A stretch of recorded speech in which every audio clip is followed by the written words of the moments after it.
Bom dia, pessoal. Eu sou o Lucas Mendonça. É um prazer estar com vocês aqui. Vou falar sobre gamificação. Dá para escutar, não? Quem de vocês aqui já trabalhou com gamificação? Alguém? Legal. Quem de vocês aqui conhece gamificação? Legal. Quem de vocês aqui já foi impactado por gamificação? Legal, muito bom. Vou falar sobre isso. Eu sou da Move, uma empresa focada em engajamento de pessoas, focada em engajamento de pessoas, uma empresa focada em gamificação, né? E como é que a gente surgiu? Surgimos da Spot, né, aquela empresa ali, que tinha um programa de intraempreendedorismo para inovar no negócio. A Spot é uma empresa focada em recursos humanos, em RH, e nós tivemos a ideia, eu e meu sócio, de começarmos algo novo, com tecnologia, e lá dentro começamos a inovar o negócio por meio da gamificação também, né? Antes de falar de gamificação, eu tenho uma pergunta para fazer para vocês. Se você fosse o rei de um povo e não tivesse comida suficiente, como você manteria o seu povo engajado com você? Como é que você manteria o seu povo sem rebeldia, sem se rebelar contra você? Isso aconteceu de verdade, né, na Lídia, muito antigo, 4.000 anos atrás, onde o rei Atis estava sem comida com o povo e ele não queria que o povo se rebelasse contra ele. O que ele fez? Criou os jogos. Assim nasceram os jogos como a gente conhece hoje, com bola, nasceram jogos com dardos, por exemplo, né? Começaram nessa época. O que ele fez? Um dia você jogava, um dia você podia comer. Um dia você jogava, um dia você podia comer. E dessa maneira eles conseguiram manter o povo engajado por 18 anos, sem ter guerra nenhuma. Assim começaram os jogos. E aí eu pergunto para vocês, e se as pessoas deixassem de comer ou de dormir para estar engajado com você, não seria bom? Alguns acham exagero, né? Eu acho que seria muito bom as pessoas estarem tão concentradas com você, tão empolgadas com você, a ponto de querer estar nesse estado de flow com vocês, né? Mas vamos falar de gamificação. Eu quero falar aqui um pouco sobre como montar a sua estratégia de gamificação, como engajar as pessoas.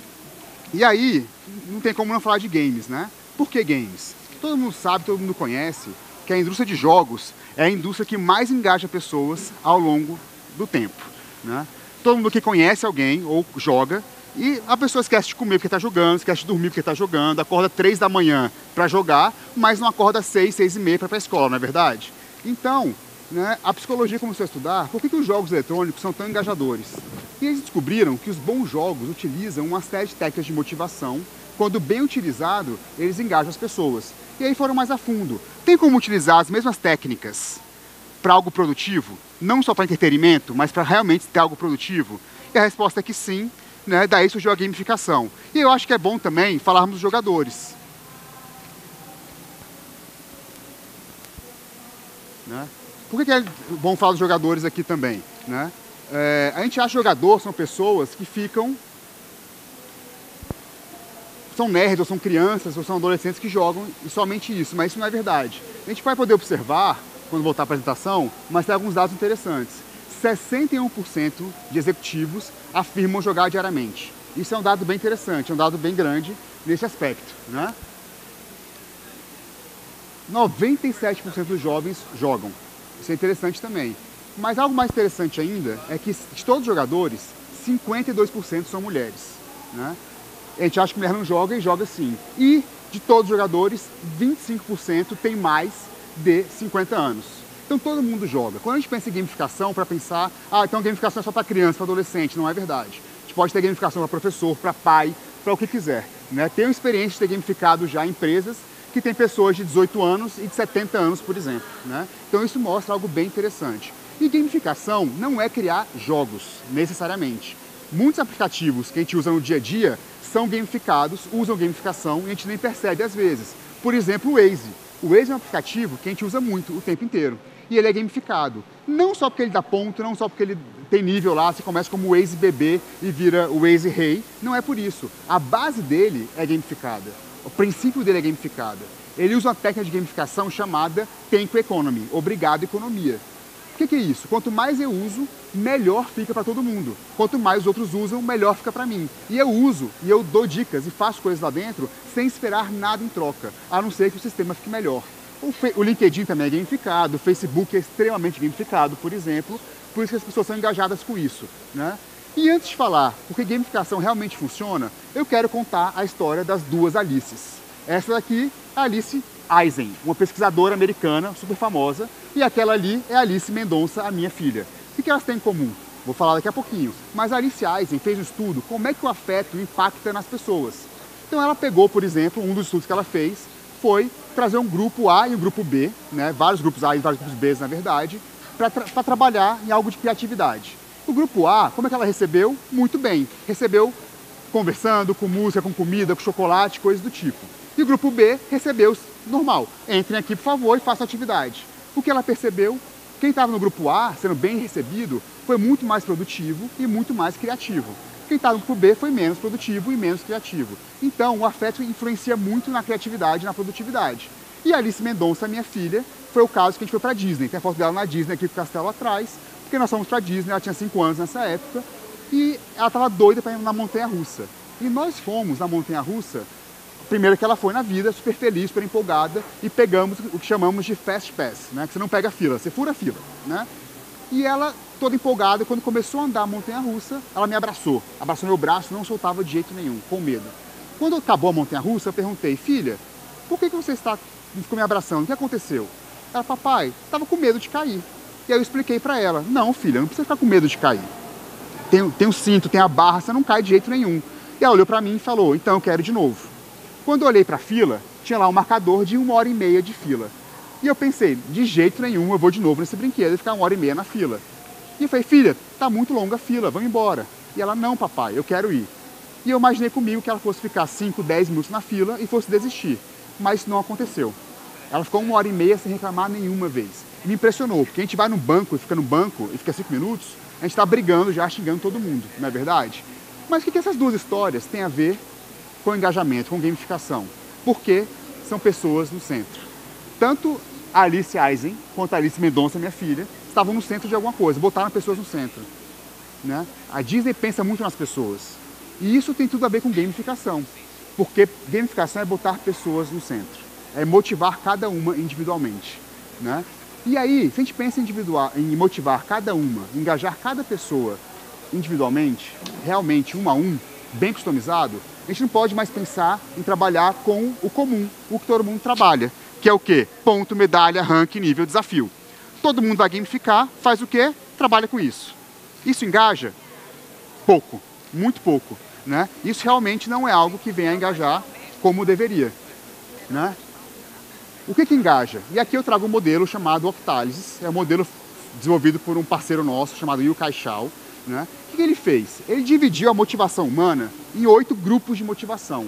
E todo mundo é motivado por um ou mais desses grupos. Tudo que a gente faz na vida tem alguma dessas motivações por trás. Então eu dou um exemplo para vocês do primeiro grupo de motivação lá em cima, chamado significado épico ou chamado. O que é isso? Tem pessoas que se motivam quando estão fazendo algo que é maior do que elas mesmas. E isso motiva elas. Um exemplo clássico é um banco de sangue na Suécia. O que esse banco de sangue fez? Né? Ele queria ter mais doador de sangue e não conseguia. Então ele criou uma campanha. Então o Joãozinho lá doa sangue recebeu a mensagem no mesmo dia. Joãozinho, obrigado pela doação de sangue. Até aí tudo bem. Mas passavam 5, 6, X dias, vinha outra mensagem. Joãozinho, o Lucas Mendonça, pai de 3 filhos, trabalhador, empresário, estava voltando de um evento da empresa e bateu o carro. E o seu sangue salvou a vida dele. A família agradece. Quando ele recebe essa mensagem, esse feedback impacta. E ele fala, caramba, o que eu fiz realmente ajudou as pessoas. Quero doar de novo. E ele ainda chama outras pessoas para doar. O que aconteceu? Aumentou em 40% o número de doadores de sangue. E quem doava uma vez por ano na média, passou a doar 2,3 vezes na média, nesse caso. Mas tem gente que está nem aí para isso.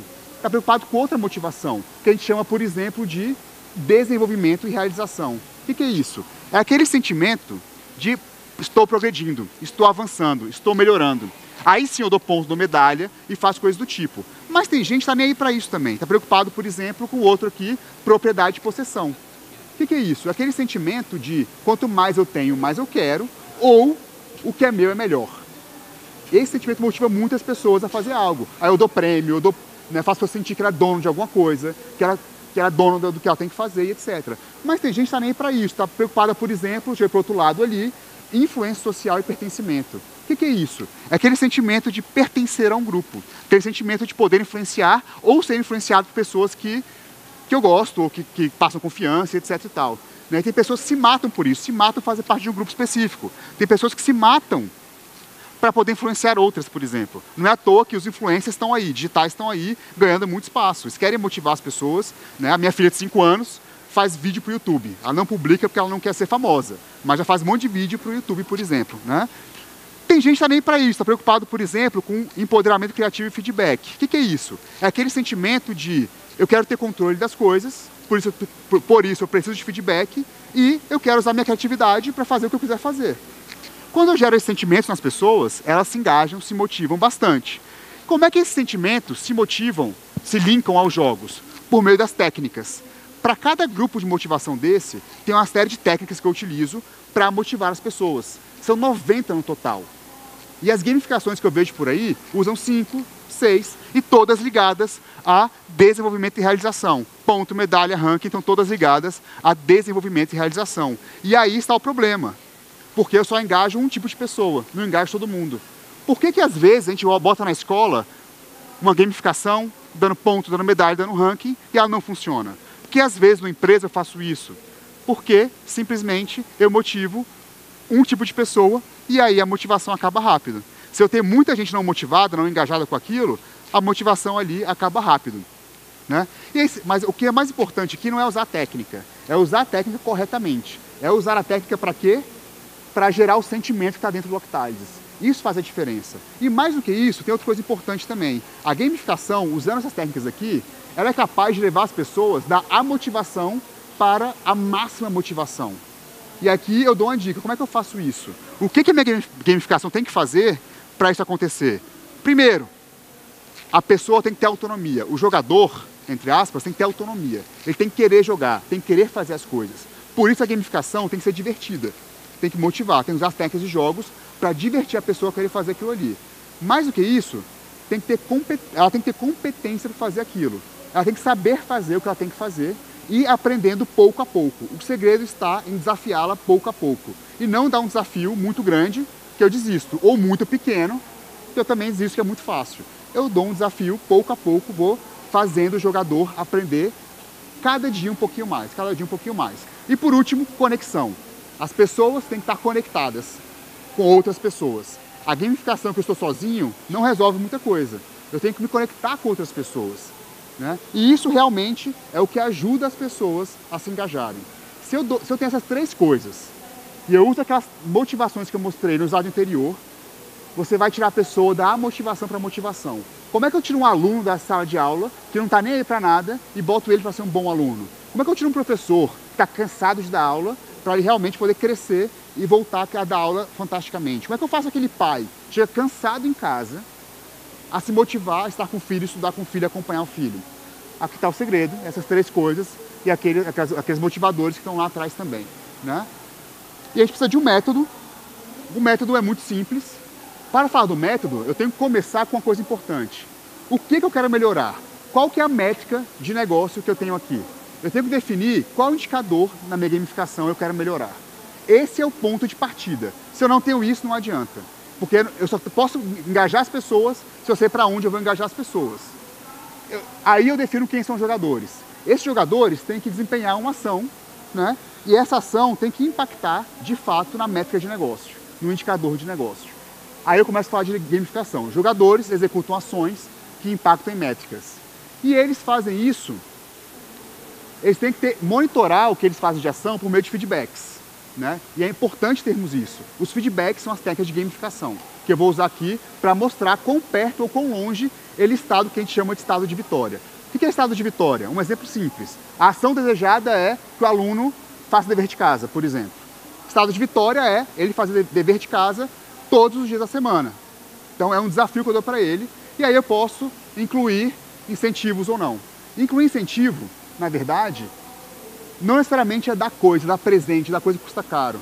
Né? Incentivo pode ser status, por exemplo. O status incentiva muitas pessoas a continuarem, de fato, fazendo alguma coisa. Status engaja mais do que dinheiro, sendo bem sincero com vocês. Né? Outra coisa é dar acesso. O que ele pode ter de acesso por causa da gamificação que ele não tinha antes? Ou posso dar poder. Poder de fazer algo que os outros não podem fazer, e isso dá para ele engajamento. E a última coisa, realmente, são presentes, são coisas que custam dinheiro, né? Então esse aqui é o processo. Lembrando, o mais importante aqui é o que eu quero que as pessoas melhorem.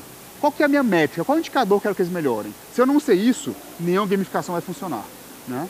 E aí, eu convido vocês, né, a também se aprofundarem nesse assunto e engajarem mais pessoas. Quanto mais engajamento, mais felizes as pessoas serão no trabalho, na escola, no que quer que seja, né?